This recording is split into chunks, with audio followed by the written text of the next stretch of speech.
How gracious. Now, Thank you. how could I compliment Berkeley County without saying the same thing with Jefferson County, who's sitting right beside So me? you didn't mean it then, is what you're saying? No, I do. I think Eddie warmed him up. Eddie did. That's what No, happened. actually, I do mean it, but I had myself boxed in a corner. Even if I didn't mean it, I had to say that. Now I'm scratching my. Does he really like Pasha or not? I have a lot of respect for Pasha and some of you. the other county commissioners. I do not know all the county commissioners as well as in Jefferson County as well as I do in Berkeley, but I have a lot of respect for you and Carla Keys. Well, thanks, Bill. Right back at you. Yeah, Pasha, thanks for coming in. Pasha Majdi, he is the Jefferson County Commission president. Mike Boot is the vice president, and we'll talk with Mike tomorrow along with Kara Keys from the Jefferson County Commission as well. Oh, so, great! Yeah, we're covering this from a lot of different angles here, right? And this again comes back to this microgrid and this economic development bill, which I suppose a lot of counties around the state may be quite excited about this because it's revenue from businesses coming in that they wouldn't have gotten to come in before, and they might look at this as 30% of something is better than 100% of nothing. Clearly in Berkeley County, that's not the way this commission, at least from Majdi Gokenauer and John Hardy, the two we've spoken with, feel about this bill, which initially was going to take 100% of property tax revenue and give it to the state as a way of reducing the state income tax, eventually down to zero. And then through some appearances in Charleston by local folks, it appears that at least 30%, if the governor signs this, will come back to the counties. Pasha? And then to be clear, and the other 10% will be distributed between all the counties based upon population. It looked kind of like the severance tax right. is done around the state too. Pasha, your thoughts as the Jefferson County Commission president regarding this bill that probably will be signed by the governor, I'd speculate. I think it's very likely. It's his top priority. It's the biggest economic development bill in the history of West Virginia, as far as I know. It's major. As far as he says. Right, Yeah. right. And we'll see how it plays out. Yeah. We went down and expressed our concerns about the formula. Who's we? Jefferson County. I represented Jefferson County as president. Were you solo? Yes. Okay. And Eddie Gokenauer, who you just had on, represented Berkeley County. But also John Hardy and Gary Wyme were there as well.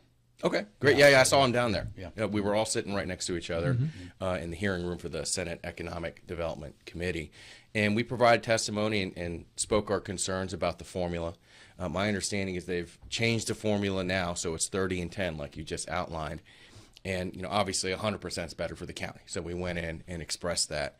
This new formula, 30 and 10, 30 is a whole lot less than 100. So that's going to be an issue. That 10%, that'll be interesting to see how that plays out, because some of these projects that they're looking at down south in the other parts of the state, people are talking about them. They're using the phrase data center. I'm not sure if that's the right word, because it's at a scale that's so different from what we're used to and what we see over in Loudoun County when we're driving through Loudoun County to come back from work. A lot of folks do that in Jefferson County. They come back from work and they come back to Jefferson County. They see all these data centers. That's what they're thinking of.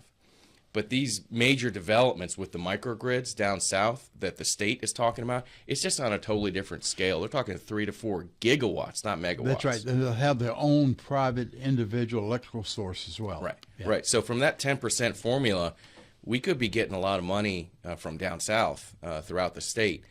Well, I don't know how the math is going to play out. We'll have to see. I understand Berkeley is much more advanced in recruiting data centers to the county and seeing what the numbers look like. So I'd have to defer to them on that. We don't have any active projects in Jefferson County at the county commission level or at the planning commission, so we don't have numbers to look at. Yeah, as Eddie pointed out, and it's been pointed out several times before, there's two parts to this issue. I'm talking about the Eastern Panhandle and not the generating plant that we have down south, but two parts in the Eastern Panhandle, and that is the money part that we just alluded to. The other one is circumventing all of our county ordinances, right. Land use ordinances. Right. To me, that is equally troubling as what the distribution of the dollars are. It's a huge concern. Yeah. We expressed that when we went down to Charleston, and we speaking for Jefferson County. And but it's the beginning of the story. It's not the end of the story. And there's going to be a rulemaking process where I hope that some of the issues that we have in Jefferson County will be addressed by the legislature, and I think we're in a pretty good position to have our views expressed to the chairman of that committee, the chairwoman, I should say, Senator Patricia Rucker.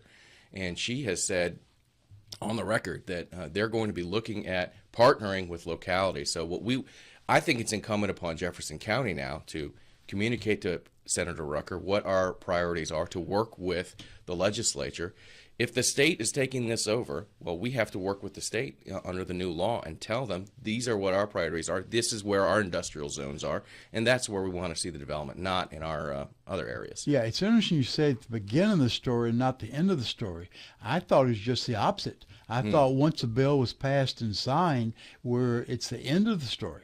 Everything is put into place, and you're limiting the resources you get and your control you have over land use. So I think I'd be curious if you're right. If it's the beginning of the story, that puts a different light on it. But I don't think that's right. I think it's the end of the story. We've got a lot more work to do as a commission. That's the way I would say it. Yeah, we have to liaise with our state senators. But what lays doing to do what? There's a whole rulemaking process for implementing this bill. For the and data centers. There's also going to be and there's also going to be a data economy liaison. That's a new position at the state level that's been created to work with localities and find the right sites. So it's incumbent upon me, if this is signed into law, which I think is highly likely, it's incumbent upon me to rally the commission and get information to the data economy liaison at the state level and say, this is where this should go, not there. Okay, so you're talking about the location of the site. You're not talking about how the site is integrates or works with the county or does not work with the county. You're not talking about dollars that are coming to the county. You're not talking about the land use ordinance. All you're talking about is the location of the site. Bill, did you want to take back that compliment about Pasha from the beginning of the show? I enjoyed discussion with Pasha. He's very intelligent and he's very thoughtful. So I'm just curious. Okay? Yeah, there's two issues that we brought up. One was the formula, and then I thought we'd moved to zoning. So now I'm thinking location. So zoning and land use, we're going to have to talk to the data economy liaison, and we're also going to have to talk to Senator Rucker, who's saying, and the governor. The governor is from Jefferson County. We'll talk directly to him and say these are the right sites, those are not. I really think that we'll see how this plays out, but I really think the data economy liaison, this new position at the state level, I think they're going to be focused on major projects down south. Do we know who that person is? No. Pasha, is it fair to say that you are more enthusiastic about this project than Eddie Gokenauer is at this time? I think you have to be enthusiastic. You have to work with the state. They've got the power now, right? They have the power, right? Exactly. So you better be enthusiastic. We agree with that, Rob. Right. Pasha and I agree. He's with back. that. Is Pasha back on top again? Pasha's back on top again. You've risen. You've risen. That's a good thing. Kind of like a yo-yo. If they've got the authority, you got to work with them. Yeah. Right now, I'm not a legislator. I didn't pass the bill. We expressed our concerns about the bill. And if folks have a problem with the bill, they should talk to their legislators. Yeah. I'm not elected to represent Jefferson County in the legislature. No, but if I'm understanding you correct, you do want to talk to work with the state, but you're limited in what you're working with the state with only on location. Everything else has already been locked into concrete, except for the location. I think so. I'm not sure. I think it depends on how it plays out with that rulemaking committee. Yeah. I read Senator Rucker's comments in the spirit, and she expressed a lot of optimism about that process. So. Well, she's been supportive of the project from day one. So she's very much on board with the project. Pasha, the revenues from these data centers are based on property taxes, correct? Right. And when I went down to Charleston, I said, look, folks, you might be getting some information talking about how a lot of money is going to counties. But that's a tricky word there, right? Because school boards are in counties, right? So a lot of the money is going to school boards, and they still get that. The county commissions are the government entities that would not receive money moving forward. And what I said on the record is, folks, you got to understand, school boards don't pay for ambulances. They don't pay for police. County commissions do. And I think I repeated that like 5 different times. Did it land? Well, they changed the formula. To 30%. Right. So the 82% the schools still gets to the school. They're made whole. That's not lost in the process. And there's another thing we got to look at is we've got the excess levies are not touched. So we have to start thinking about, and I got to run this by my fellow commissioners, and of course, we got to wait till we actually see real numbers, right? Berkeley's much more advanced than we are in the process. If there's going to be data centers here, we have to see what the numbers look like. But one of the things I'm thinking about, back in the envelope theoretical, okay, if they're not touching the excess levies, then why don't we lower our property taxes and increase an excess levy So we transfer the burden from our residences and have the data centers pay for more. That's something you could do. So I don't know how it's going to work. We have to look at the numbers, see how it plays out. You're definitely going to have to see a real project first before we examine any of these. But if you can maintain or perhaps even lower the tax burden on residences and have data centers pay more, that would be better. So you'd have to take a rewriting of the way property taxes are assessed then, would it not? You can lower the tax rate, and that's something we're actually going to do later today. Later today, we're going to lay the levy. Right. In actually just about an hour, we're going to be laying the levy, and we've lowered the tax rate. Help me understand this. So if you lower the tax rate, why would that not reduce the taxes you collect from the data center? Because of the way the law is written.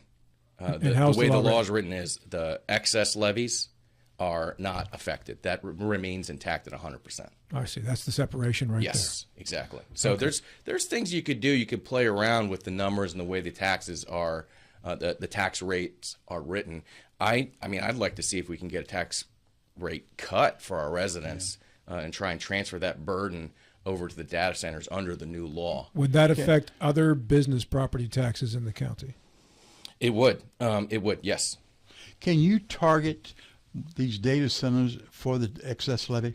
Can you do the excess levy with a data center directly in mind? I don't know. I'd like to look at that. There's plenty of revenue from this industry. We're talking about billions of dollars of investment. Yeah, that I agree with. It's how you can tap into it. Right now, you tap into it only with the property tax. Right. I'm not sure how you could do it with an excess levy. Would you have to do the excess levy directly to have the voters vote on for that one particular project directed toward that one particular group? Yeah, I don't know if that's possible, but if it is, it's something we should look at because it's nickels and dimes to these guys. They've got plenty of money. Yeah, no, I agree with all of that, Pasha, and I agree there's a lot of money. I agree they have deep pockets, but I also think they have very short arms, and so you're going to have to find some way to kind of lengthen their arms. And right now, the only tool that I know of that's viable are through the property tax. Now, if you can come up with another mechanism, more power to you. Then he will elevate it all the way up, Rob, in my estimation. King of the Hill. We'll try and come up with something. You know, one of the first people I would call on that is Senator Barrett. He's a tax. He's an aficionado. He knows his taxes. He's chairman of the Finance Committee in the Senate. He understands this stuff inside and out. He represented the Eastern Panhandle, Berkeley County, and Jefferson County very well. And by the way, he's very grateful for he's that. on tomorrow at 9:30. Oh, Jason will be in studio. You should ask him. He knows this. Yeah. He knows his stuff. We're very grateful to have both Senator Barrett and Senator Rucker looking out for the Eastern Panhandle. The hospice property, we know there's a building in Berkeley County that's there, but there's another building or two that are planned for Jefferson County in that area, correct? Well, it depends on what you mean by planning. I haven't seen any documents. Now, I've read what I've read in the paper. And there's projects on the Berkeley County side of the border, and I've looked at the parcels, and it looks like, and I've read in the paper that there's a 191-acre parcel on our side of the border. So I would state it as an if-then. If there's a plan to move forward, and we hear about it in the next few months, that could be a massive project for Jefferson County that would generate a ton of tax revenue. Each county sets their own real estate property tax rate, correct? That's right, and we're cutting ours today. So if these data centers are going in very rural counties in West Virginia, I would assume that those are fairly low undeveloped land tax rates. Once it's developed, that's another story. But I would presume those would be fairly low tax rates if those are pretty rural counties. Is there a reason to believe that they would generate that much revenue in those counties? It's going to generate a lot.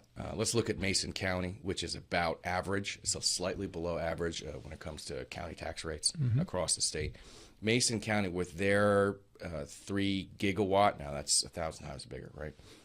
So let's call it 1,000 times bigger than what Berkeley County is getting? All right, let me rephrase. 3,000 megawatt. There we go. Now I got my terms right. 3,000 megawatt facility. I don't want to call it a data center because it's so much bigger. But a 3,000 megawatt facility, the county would get about 150 million in tax revenue, all in, from the first 1,000 megawatts Per year. Per year, not one lump sum, every single year. And then from that 150 million, about 50 million is the excess levies. So those are not subject to the formula. You get about 90 to 100 million left. Of that 90 to 100 million, 10% goes around the state. So that one project from the first phase with 1,000 megawatts, 10 million is then sent around the state. And that's sent on a per capita basis, thanks to Senator Barrett, who got that in the law. Per capita helps out Berkeley and Jefferson. So we're going to be getting money from them once that starts. I mean, that's not a great amount, though. You're talking about, what would that be, $100,000 maybe if it's by per capita? It's going to be a lot. It's going to be 10 million split up across the state. Across 55 counties. Across 55 counties, but based on population. We got the population up here. So I don't know the numbers, but again, that's one project. Yeah. Right? So if they're doing a whole bunch of these across southern West Virginia, they're going to be sending us money too. We have to keep that in mind. And I don't know how the numbers play out. Obviously, if it ends up in the negative for Jefferson County, that's a bad thing for Jefferson County in terms of dollars. And that's something we'll have to look at. But you also have to think about the personal income tax reduction too. I mean, I think that's a terrific thing personally. There is a formula in place for that. It had stalled out this year because of economic revenues, as I understood it. But that has been reduced, I believe, a total of 30% since it was instituted. Yeah. And but I also like the triggers with the personal income tax, that you eliminated them by step. I have a problem with an acceleration of elimination of personal income tax on the backs of the counties. And that's what we're seeing right now. The county are basically paying for this accelerated reduction in income tax. Yeah, we'll see how the numbers play out. I think it's definitely true that the counties, when you take it down to 40 instead of 100, that's 60% decrease. But we could be getting a lot of money from downstate too. I'd like to see how that plays out. And obviously, the downstate needs the money, and that's why they're very encouraging of this particular bill. But going back to something you're talking about earlier, Pasha, and that was the tract of land in Jefferson County. Mm-hmm. And you're right, it's not designated yet. I've not heard any stories that it's going to be utilized, but one has to assume that data centers might be one of the utilization of it, so additional data centers. I think that's a good bet. Right? But then the question comes in, how much available energy do we have on the poles right now? There has to be a finite number of data centers that we can currently support with our existing energy without having to do what they're going to do in the South and building up new energy generating plants. Yeah, I don't know the answer to that. I could tell you Potomac Edison's probably going to want to supply that energy, and under this new legal paradigm, if they have it, right? Yeah, if they certainly want to sell their product. They want to sell those electrons. Yeah. If we've got a new legal paradigm that's going to be signed into law, I don't speak for them, but I think the numbers would say that they're going to want to sell those electrons right away. And we'll see if they've got. I don't know what's technically. You raise a really good point, Bill, because I think a lot of people are looking at this bill and they're thinking, okay, we're going to get stomped on and there's going to be microgrids all over Jefferson County. I don't think it's going to play out that way. I think the new data economy liaison is going to be getting calls from all over the country saying, how do we do sites? And when counties in the South say, we want this location, we want that location, those are the calls they're going to take and they're going to help them out. And if we're not pushing for here, which I won't be, then we will not be a priority for them establishing microgrids. But you set up a very important question. What about off the pole? That's a really important question. I think folks need to understand there are very real technical limitations on where these data centers off the pole, not the microgrids, the small ones, the ones you see in Loudoun County, very real limitations on where these can go. You got to have power in and power out, not once, but twice. They need redundancy of power. You also have to have fiber lines to send the data out, and there has to be two of them. So they need redundancy because they can never fail. That's how that industry works. So there's a very small set of sites, and I think, I'm not an expert on this, but I think a lot of them are at industrial sites. And my personal view is I really care about the environment. I want to see Jefferson County maintain its beauty. In my view, if you put a data center on an industrial site, that's way better than a lot of other potential industrial uses. So on industrial sites, I think data centers are a huge win. And my message to residents of Jefferson County, if you hear someone who claims to be an environmentalist fighting against a data center on an industrial site, throw a red flag, because that doesn't make any sense.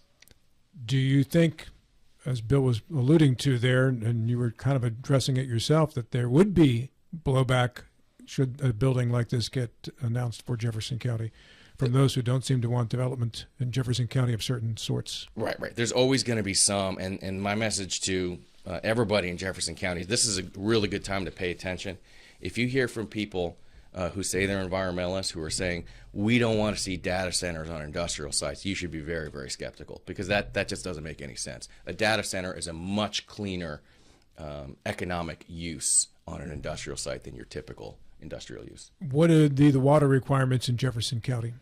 That depends on the new technology. I understand some of them are, I don't know if this is the right phrase, but closed loop, where they don't have to suck up a lot of water. That's right. But the older technology does use a lot of water, and we'd have to see that with the project. So it'd have to be on a project-by-project basis. The one coming in Berkeley County is a closed loop using glycol.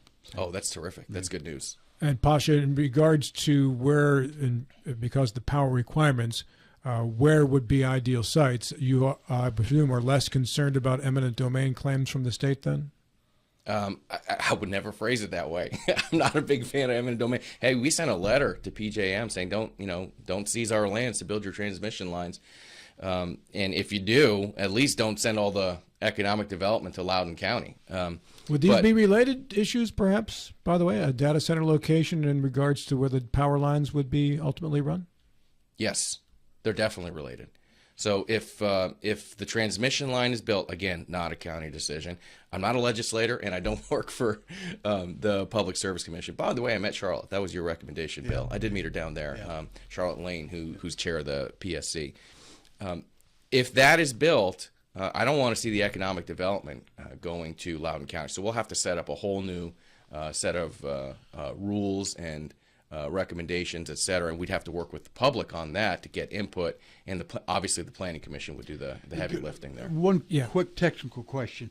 You've mentioned two lines, line coming in for the power and then line going out with the outsource. Where would the line going out in Berkeley and Jefferson County go? Would it go to Frederick County, or does it go via satellite into the cloud? How does that work? I don't know. Nor do I. Yeah. If Berkeley County chooses a legal option on this, Pasha, to fight this 100%, 70%, 60%, whatever it is, the money, would you be interested in learning more and joining it?